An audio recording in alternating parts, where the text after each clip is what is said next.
Hi everyone, আমি সুতপা। আমার pregnancy জার্নির আরেকটা ব্লগে সবাইকে অনেক স্বাগত জানাই। এখন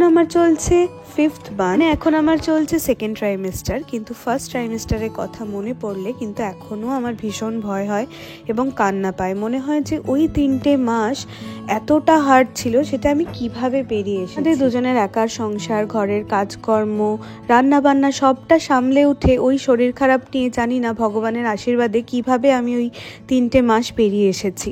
আমি যে মেয়েটা পাগলের মতো মোমো খেতে ভালোবাসি, সেই মেয়েটাই ওই 3.5 মাসে কিন্তু মোমো দেখলেই তার গা গুলিয়ে উঠতো। পৃথিবীর সব থেকে ভালো খাবারটা এনে দিলেও আমার সেই টাইমে কিন্তু দেখলেই গা গুলিয়ে উঠতো। মানে এত বাজে একটা সিচুয়েশন ফেস করেছি, ভীষণ ফ্রাস্ট্রেটিং লাগতো। তো আমার ফার্স্ট ট্রাইমেস্টারের জার্নিটা আমি তোমাদের সাথে খুব তাড়াতাড়ি শেয়ার করব। সারাদিনের পর ডাইনিং টেবিলে দুজনে একসাথে গল্প করতে করতে ডিনার করাটা আমার কাছে ভীষণ প্রিসিয়াস, কিন্তু ওই 3টে মাস আমি ডিনার টেবিলেও বসতে পারিনি।